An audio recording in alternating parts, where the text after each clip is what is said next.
Vamos lá, demorando hoje. Ué, ainda aparentemente não começou. Aqui aparece que está gravando, professor, mas não sei se é aí com... Aqui ainda está dizendo que está... Agora sim, agora aqui deu sinal já. Então vamos lá, pessoal, vamos começar então a nossa última live sobre circuito RCL, ou RLC, faz, em série mesmo. E também alguma dúvida sobre a disciplina como um todo. Tá? Lembrando que essa aqui é a nossa última live antes da avaliação, que é a próxima aula. Ok? Então vamos lá. Se tiverem dúvidas, vamos começar. Professor, no Moodle você coloca vídeos explicando como calcular a impedância. Só que no relatório, você quer que a gente faça no mesmo esquema dos outros para tentar deduzir a fórmula da impedância? Tá, se você fizer o raciocínio de RC e RL, você vai chegar em duas possibilidades. Bom, a linear esquece, vai dar errado. E se consegue comprovar que não faz sentido ela. Tá? Por quê? Porque se você observar, vamos então, deixa eu passar um gráfico aqui, peraí. Deixa eu compartilhar e vamos discutir esse aqui.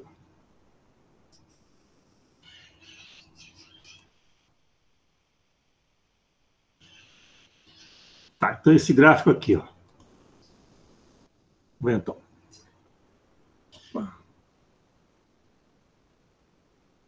Então, essa curva vermelha aqui é a reatância capacitiva, a amarela é a indutiva.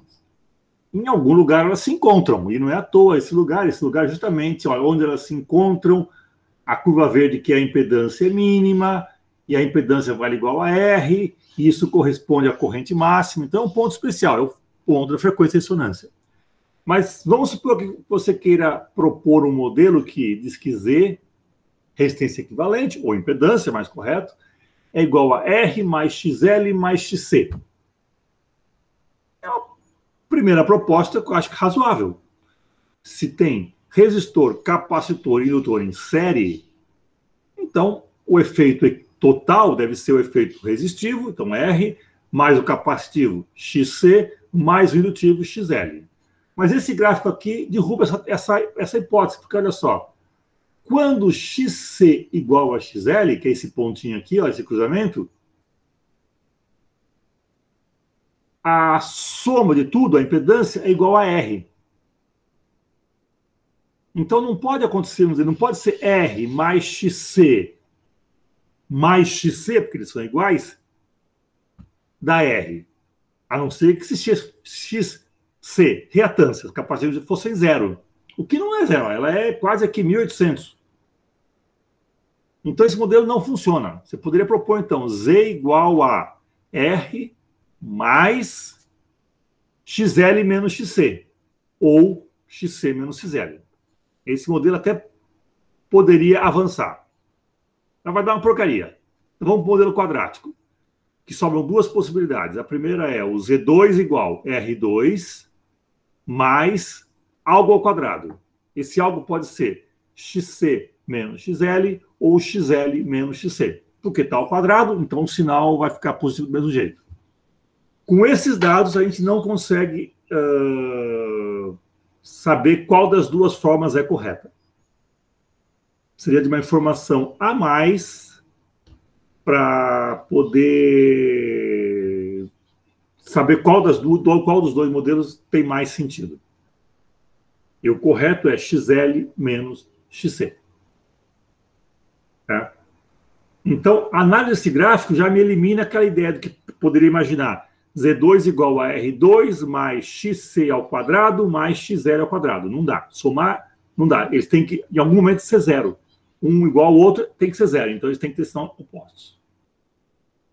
Tá? Então, por essa minha análise, se você for para o modelo quadrático, você vai ter duas soluções possíveis que nós não saberemos aqui com esses dados distingui-la. Tá? Precisaria de algo a mais. E aí a gente chegaria à resposta. Tá? Então, o que você perguntou, nem sei quem perguntou mais, mas a questão é... Deixa eu fechar aqui. Se você usar xl menos xc ou xl ao quadrado, vai dar a mesma coisa e você consegue chegar com esses dados empíricos nessas duas opções. Isso você consegue. Tá? E aí, tanto faz. O cálculo de frequência de ressonância é o mesmo, toda análise é a mesma. Não tem nada que distingua uma solução da outra, infelizmente. Assim, nesse conteúdo aqui fornecido. Entendi, professor. Então, falta uma informação a mais para você falar, opa, XL tem algo diferente de XC, mas não vou falar disso agora, não.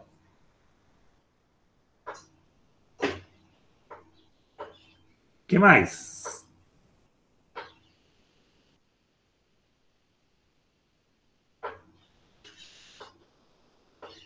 Sobre RCL e outros relatórios também, tá? Hoje vale tudo. Hoje é a última chance.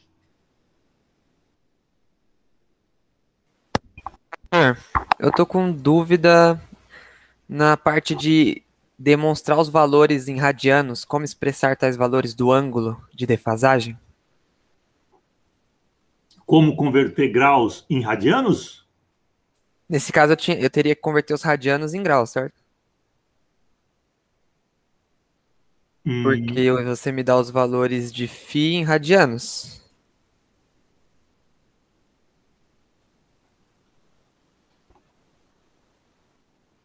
Eu gosto de radianos. eu dei em graus? Não, você deu em radianos. Dei radianos. Tá bom, tá bom. Aí eu tenho que transformar em graus. Se quiser. Tá, beleza, eu transformei. E aí, essa parte do negativo e do positivo eu também não consegui. Eu entendi que o negativo faz parte do capacitor, se eu não me engano, e o positivo do indutor, tá? Mas essa explicação eu não consegui. Tá. Realmente, aí você tem que ter uma informação a mais que eu ainda não passei. Eu não quis me preocupar com isso ainda. Que é o que vai te justificar por que o XL é positivo e o XC é negativo. Tá? Se alguém já viu aí diagrama de fasores, ou adiantar ou atrasar a corrente. Então tem mais um outro fenômeno, além desse, além das reatâncias e da ressonância, tem mais um efeito que acontece também. Que é o que, vamos dizer, Vamos lá. Tentar. Você imaginaria que num circuito em série, a fonte oscila entre mais V0 e menos V0. Então ela fica lá oscilando com aquela frequência entre mais amplitude e menos amplitude. Fica lá oscilando, tá? O que você imaginaria? Eu acho que uma ideia meio que óbvia, mas errada. Quando a tensão na fonte é máxima, a corrente no circuito é máxima. Quando a tensão é zero, a corrente é zero. Quando a tensão é mínima, ou será invertida, a corrente é invertida também. Então, a gente imaginaria que num gráfico tensão por tempo e corrente por tempo, esses dois elementos estivessem em fase. Quando chega no máximo da tensão, você tem o máximo de corrente. Quando a tensão vai para zero, a corrente vai para zero. Quando a tensão vai para o mínimo, a corrente vai para o mínimo. Isso eu acho que seria uma coisa bem esperada num circuito com 3 componentes em série. Porém, não é isso que acontece, não. Quando você mede a tensão e mede a corrente, você percebe que elas estão deslocadas uma da outra. Um instante onde a tensão é máxima não é o mesmo de quando a corrente é máxima. A corrente pode estar adiantada ou atrasada. O máximo de corrente pode acontecer antes do máximo de tensão ou depois. Então tem um outro fenômeno que eu não quis falar e não vou poder falar por falta de tempo. Então eu teria que montar um outro circuito RC, quer dizer, o mesmo circuito RC, mas medir de outra maneira. Tá? Eu só introduzi com vocês aqui o conceito de reatância. Mas eu poderia fazer o experimento de uma outra maneira essencialmente liberando, em vez de ficar aquele sinal que ficava na horizontal, deixar a ondinha aparecer.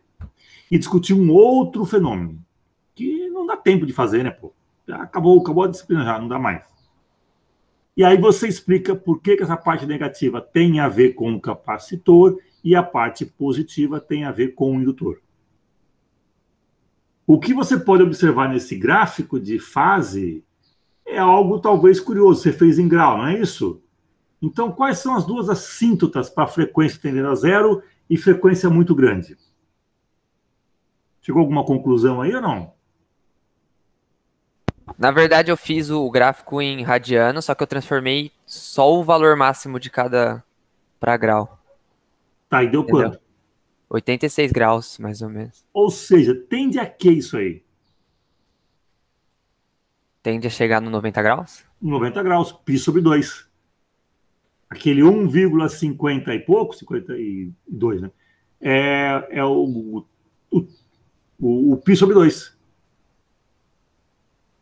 Então, deixa eu achar aqui. Tá, 1,54. 1,54 vai tender a chegar no π sobre 2, mais e menos. Tá? 90 graus, o que tem a ver agora isso? Isso é geometria. Ah, peraí, então tem uma outra coisa que eu também não consegui falar, que é uma análise geométrica das oscilações, que vocês já viram lá no Física 1, que chama um diagrama de fasores. Lembram disso? Provavelmente não, mas devem ter visto, espero que sim. Então a gente consegue descrever geometricamente essas coisas que oscilam, como se fossem vetores que estão girando num plano, ou seja, fasores. E o fasor tensão e o fasor corrente tem um certo ângulo entre eles. Então você começa agora, não que o circuito seja uma geometria, seja um triângulo. Não é isso. O circuito é o circuito, ele dá choque, ele vai dar efeito. Mas você consegue descrevê-lo, descrever o seu comportamento, algumas propriedades, usando geometria. Pitágoras, essencialmente. É o chamado diagrama de fasores. Que seria mais uma aula ainda que eu não consigo chegar. Então, acabo não podendo falar muito sobre isso ainda. Vocês estão vendo, acho que um pouquinho mais disso na teoria. Tá, e em breve, vou tocar nesse assunto ainda nessa disciplina ainda, mais para frente, não se preocupa não. Vou passar rapidinho por isso. Algumas ideias. Mas isso está... A interpretação desse gráfico da fase por frequência está um pouco além desses nossos dados. Não é muito, não, mas não dá tempo, gente.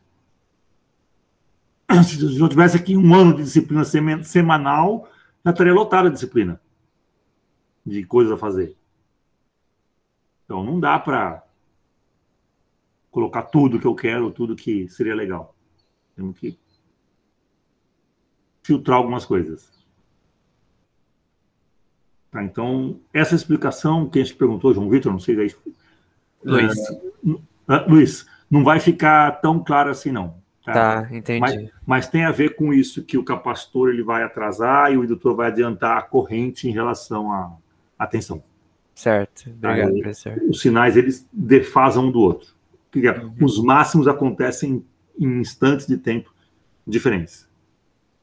Entendido. Tá? O que tem implicação prática. Tá, vocês são engenheiros, mais para os elétricos, eu acho. Potência no circuito alternado, potência no circuito qualquer é dado por produto de tensão por corrente. V vezes I. Esse produto é máximo quando os sinais estão em fase. Se eles estão defasados,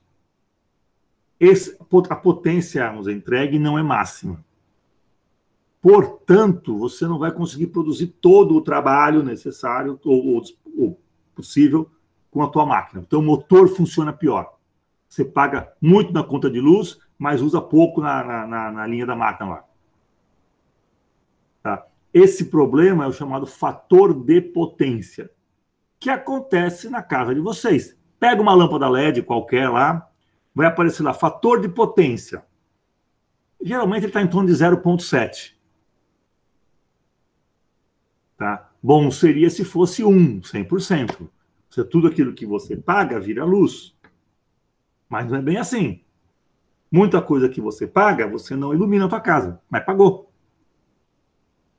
Tá? Então o fator de potência vai te falar um pouco da eficiência daquele sistema em produzir em transformar a energia elétrica em algo.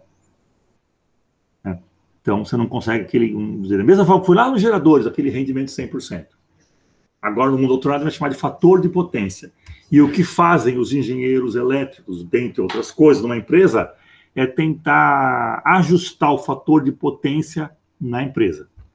Por quê? Porque uma empresa, uma indústria, ela gasta muita energia elétrica e qualquer desperdício sai caro. Hoje em dia é mais caro ainda.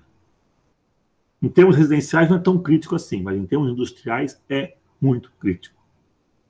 Então, como é que o engenheiro elétrico o eletricista vai corrigir? Vai colocar bancos de capacitores ou bancos de indutores, depende do que tem na instalação da industrial.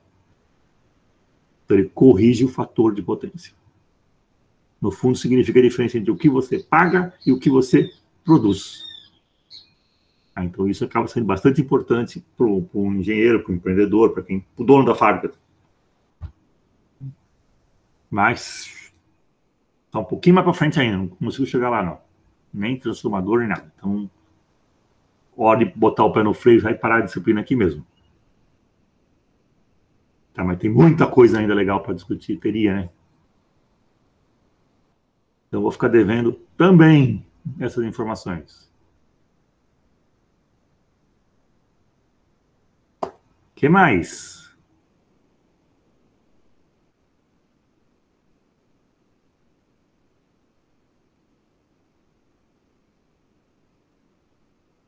Repara que a montagem da ementa você tem que jogar alguma coisa fora. Não dá para fazer tudo. Não dá, senão não rende. E ainda remotamente, menos ainda. Uma coisa que eu poderia mostrar facilmente não é tão trivial assim.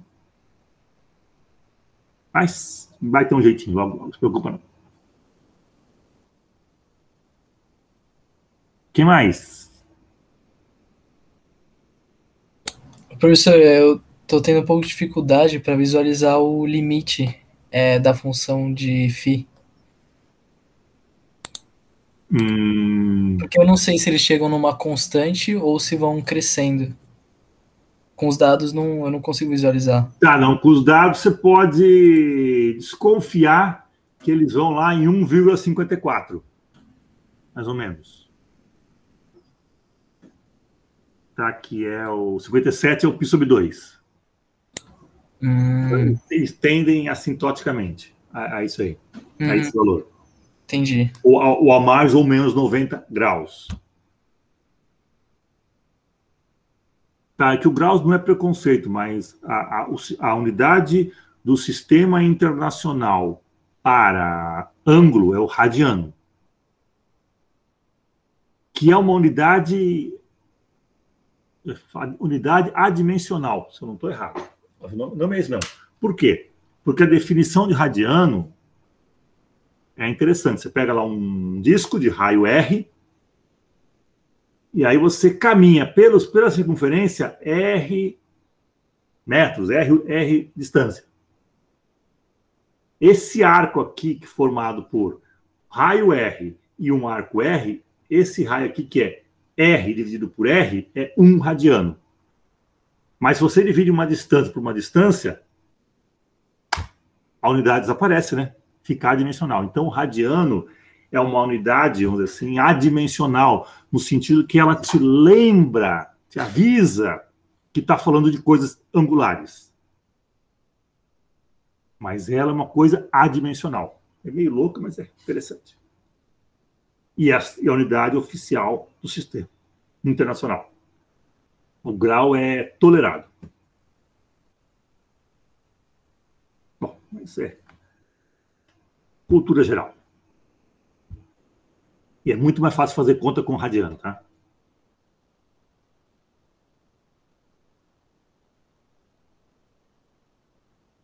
E aí também acho que é mais fácil entender quanto que abriu em graus. Então, eu faço conta de radiano, transfiro para grau e interpreto. Mais fácil. E o que é meio radiano? Pô, tem que fazer 0,2 radianos. Eu não sei, tem que fazer conta. Em graus é mais fácil saber. Então, tem que trabalhar nos dois mundos. Como você é engenheiro, adora o RPM. Mas o oficial seria Hertz. Mas tudo bem.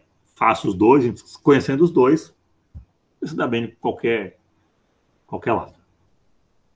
O que mais?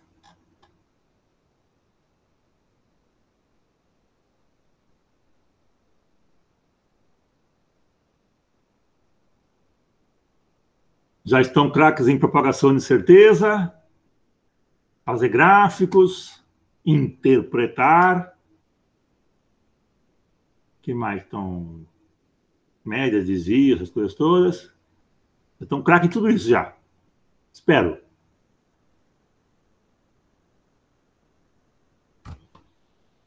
Porque hoje é a minha última chance de ensiná-los isso. Ainda não é a última, não, mas tudo bem. Terei outra oportunidade. A partir daqui, estão livres da física. Professor, se você puder comentar um pouco, então, como fazer as incertezas no relatório e ajudar. Tá, nesse relatório eu coloquei, deixa eu voltar os dados lá, peraí. Tá, eu já te dei o V0 com uma certa incerteza, o R com incerteza, o C e o L com incerteza, a frequência com incerteza. Até a tensão no resistor tinha incerteza ali, ó, que legal. Então, vamos lá. Agora é fazer continhas do que você quer. Se você tem V0 com incerteza e R com incerteza, você calcula a corrente com incerteza. V sobre R. E dá para fazer aquele gráfico de corrente por frequência, se quiser, em vez de pontinho, com barrinhas de incerteza. E quando eu falo incerteza, uma coisa legal para colocar, às vezes não é incerteza nominal, mas sim incerteza relativa. Incerteza dividido pelo valor médio vezes 100. Quer dizer, relativa pessoal. Porque ela me fala quantos por cento você está em dúvida em relação àquele ponto. Porque às vezes a incerteza, vamos dizer assim, absoluta, te engana. Para valores pequenos, ela é pequena. Para valores grandes, ela aumenta. Mas relativamente pode ser igual, pode até ser menor. Então é bem legal trabalhar com incerteza relativa percentual. Mas vamos lá, isso falando do I. Aí você pode calcular XC, porque você sabe que XC é 1 sobre 2πf vezes C. Você tem o C com incerteza, o F com incerteza, sabe multiplicar, sabe dividir, prontinho. Você tem todo o XC com incerteza. XL, 2πfl. Você tem o F, tem o L, sabe multiplicar, você tem o XL. Agora com R, XC e XL, você vai ter que somar, subtrair, elevar ao quadrado e calcular a impedância. Você dá para propagar um monte de coisa aqui de incerteza. A frequência de ressonância. Quanto vale? Como calcular com incerteza? Tá? Repara, a frequência de ressonância acontece quando, se você olhar aquele gráfico, XC e XL se cruzam. Quando XC igual a XL, então faz XC igual a XL. 1 sobre 2πfc igual a 2πfl. Isola o F, F igual a 1 sobre 2π raiz de LC. Você conhece o L, conhece o C, sabe multiplicar, sabe achar a raiz, sabe inverter, sabe dividir por 2π, então você tem o F com incerteza.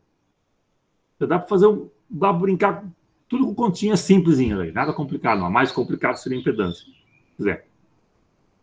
Que tem como variável você vai ter o C e o L, essencialmente, e o R. Então aquela regra derivada, se quiser complicar, está feita. Se não, deve dar para fazer por pedacinhos. Então dá para brincar muito com esses dados.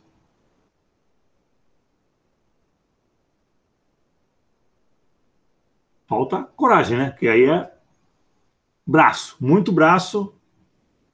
muita transpiração para pouca inspiração. Então aí tem que... Não é difícil. Mas aquela mesma regrinha daquela derivada parcial ao quadrado, vezes ao quadrado, a somatória disso. Mesma regrinha que vai funcionar. Ou quando é divisão, multiplicação, usa direto a tabela se quiser. O que lembrar.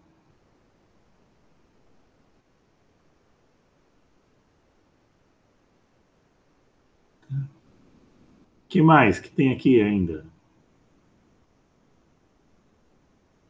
Resumo estruturado, vocês insistem em não fazê-lo, e eu insisto em reclamar. Por que é importante?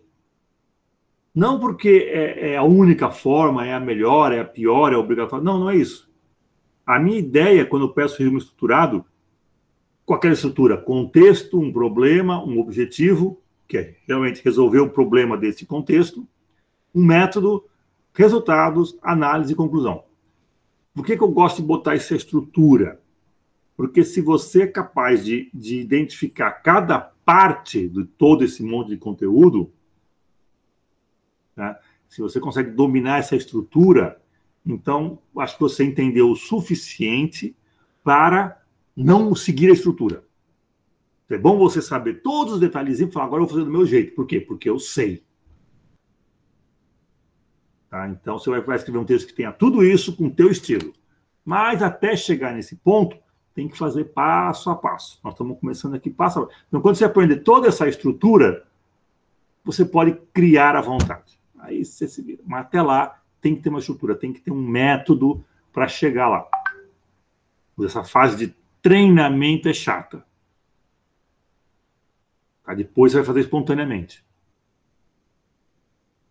E com contexto, usei um texto próprio para cada contexto, cada tipo de reunião, tipo de apresentação. Mas até chegar lá, até dominar, lamento, temos que seguir passo a passo. Assim que você aprendeu um monte de coisa na vida. Tá? Para andar, você teve que cair no chão, aprendeu a engatinhar, depois ficou de pé, parado, depois começou a andar e cair, e depois começou a andar apoiando, depois virou autônomo.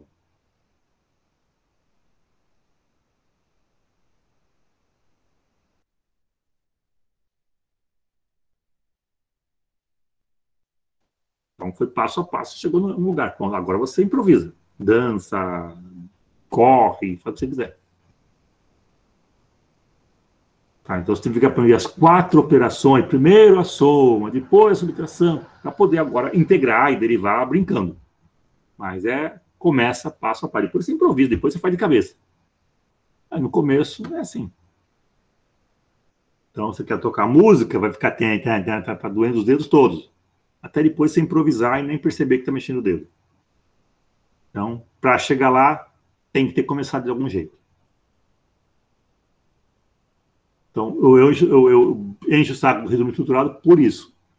Eu quero que vocês estruturem, vocês separem mentalmente o que cada coisa significa, o que cada coisa quer dizer, para que vocês tenham tal clareza a ponto de não precisar mais dessa estrutura. Mas não precisar é a última fase, tá? Tem muita coisa antes ainda. É onde nós estamos brigando até hoje.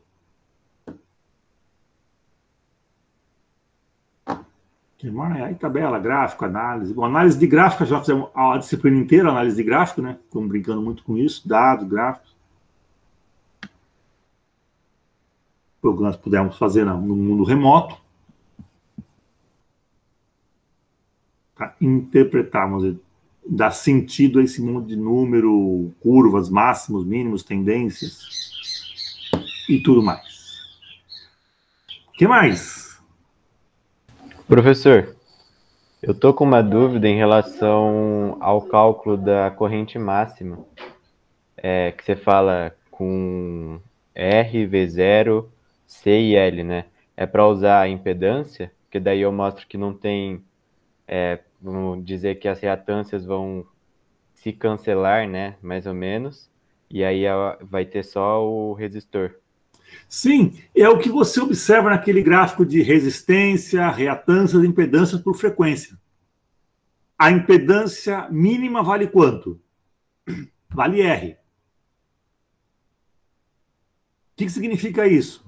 Que você tem uma fonte de amplitude V0 e um circuito que naquela frequência, só está naquela frequência de ressonância, de resistência total R. Portanto, a corrente é V0 sobre R. Se você dividir os 6 volts pelo 1 kΩ, vai dar os 6 miliamperes, que é a altura do pico da corrente máxima. E a capacitância e indutância? Não fazem nada nesse momento. Então, na frequência de ressonância, a corrente máxima é definida pela fonte, V0, e por R, só. A corrente máxima independe de C e de L. Então, por que serve o C e L? Ah, peraí. Então, agora tem outra pergunta. Onde ou em que frequência acontece a corrente máxima? Qual é a frequência de ressonância?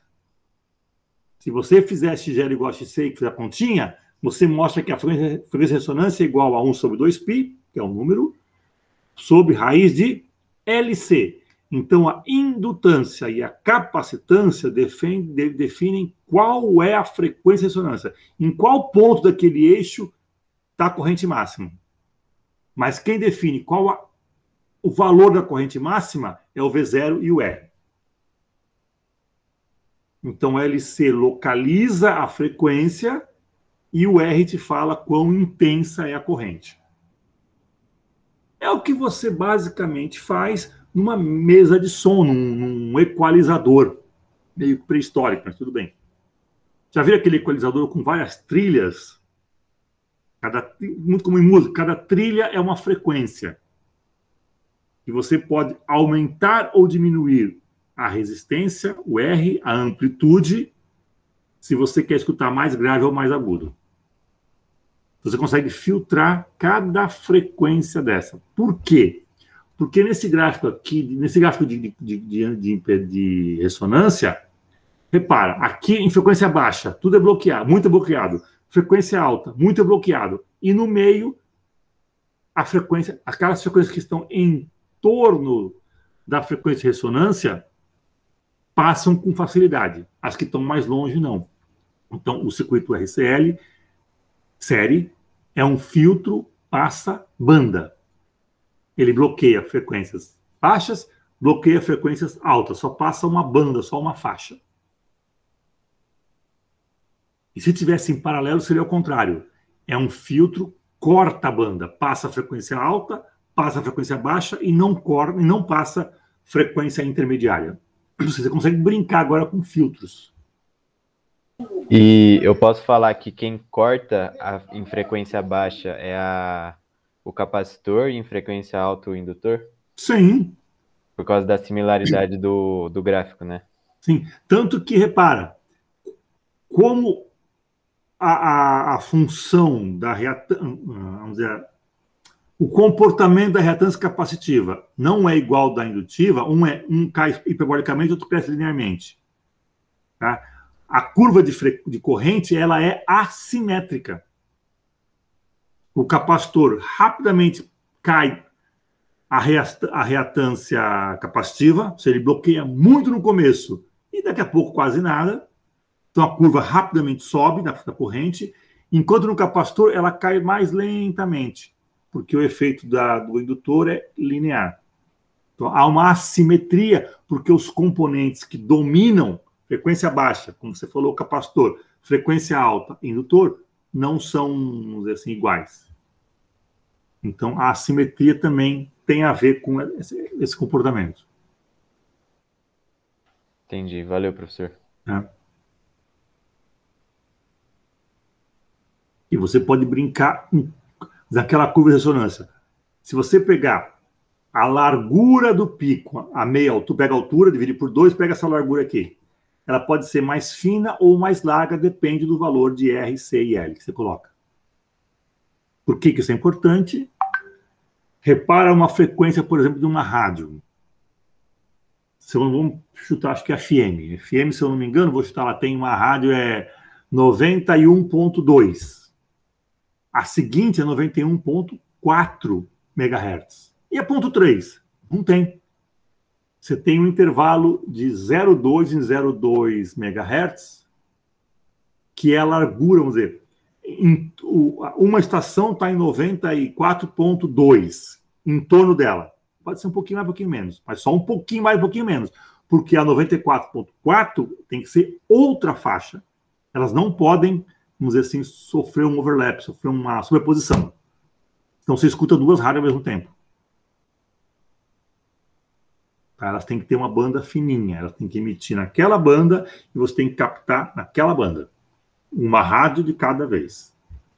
Se for rádio pirata, vira confusão, aí já está desregulamentado, né? Mas o que está regulamentado é certinho. Professor, o senhor falou do equalizador. Um receiver, ele usa do mesmo princípio, né? Que no caso ele vai ter a equalização, ele vai ter o tape, por exemplo, o rádio, e vai reunir todos esses aspectos. Então ele pode ser considerado um RCL também. É o princípio, não é que ele seja, mas o princípio é o mesmo. Se você perguntar para o teu avô, vê se ele tem um radinho de pilha. Já viram o radinho de pilha, né? Aquele lá que você fica aqui mexendo, tem um dedinho que você virava aqui, né? O que é aquele botão de sintonia? É um capacitor de placas paralelas variável. São dois conjuntos de placas que elas vão entrando uma na outra e vai variando a capacitância. É uma questão do Halliday também, tá? Está resolvida no Halliday. Resolvida não, está proposta no Halliday. Acho que eu tenho ela resolvida no meu site lá. Então, quando o vovô mexia o dedão aqui, ó, o que ele fazia? Ele mudava a capacitância do rádio, do receptor, para ajustar na frequência daquela estação. Então, onde ele estava, chegavam várias estações, várias frequências diferentes. Qual que ele selecionava? Dedinho, dedinho, dedinho, quero essa. Pronto, ele escutava. Então, o que ele fazia? Ele ajustava a frequência de ressonância para que o receiver, o recebedor, o rádio, entrasse em ressonância com aquela estação. Aí ele sintonizava. Hoje a eletrônica é melhor, tá? Mas o princípio é o mesmo.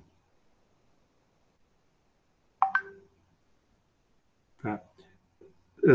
Se você for no museu e encontrar aqueles radiões de válvula grandão, uma televisãozinha, você vai ver que ele tem um capacitor que você gira, que são placas que vão entrando uma na outra, assim, e vai variando a capacitância, vai variando a frequência de ressonância. Isso eu resolvi lá no meu site, Física 2. Está até resolvido, se eu não me engano. Uma questão bem, bem legal. Histórica, mas ela tem bastante física por trás. Ou se você achar um radinho de pilha quebrado, pega esse botãozinho lá, vai ser um capacitor. Variável. Vou ver aqui, professor. Valeu.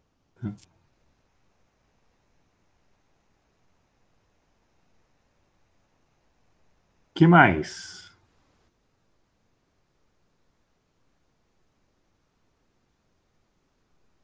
O teu celular também. O teu celular tem que casar com a frequência da tua operadora. Senão, não vai entender nada.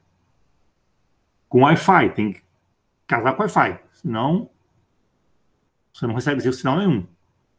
Seja 2.4 GB ou 5 GHz. Tanto faz. Tem que ajustar lá qual banda você quer usar. Se não sintonizar, esquece. Você não capta o Wi-Fi. Ele está lá rodando, rodando e você não percebe. Então, ressonância é uma condição bem assim de ajuste entre fonte e receptor. Nós vimos algo parecido lá no gerador. Ainda em corrente contínua, lembra que a potência máxima era quando a resistência, uma característica do gerador, era igual a uma característica do consumidor. Tá? Então, aquilo era um casamento de impedância, que a gente chamava lá. Era uma espécie de ressonância. Mesmo em corrente contínua. Agora aqui está um pouquinho mais amplo o fenômeno. Mas a ideia de ajuste é a mesma.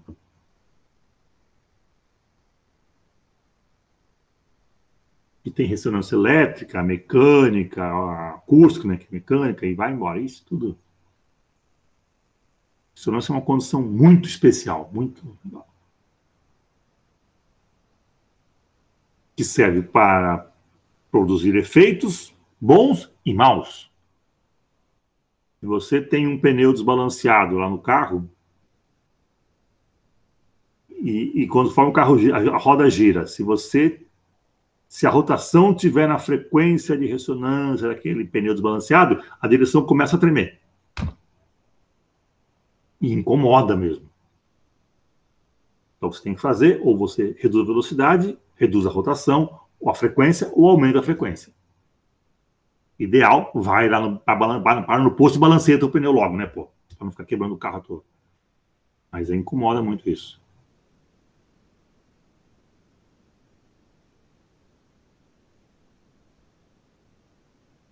O que mais?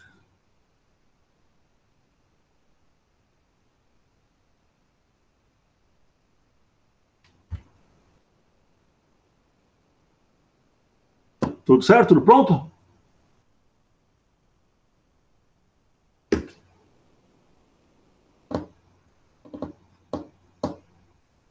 Encerramos por aqui?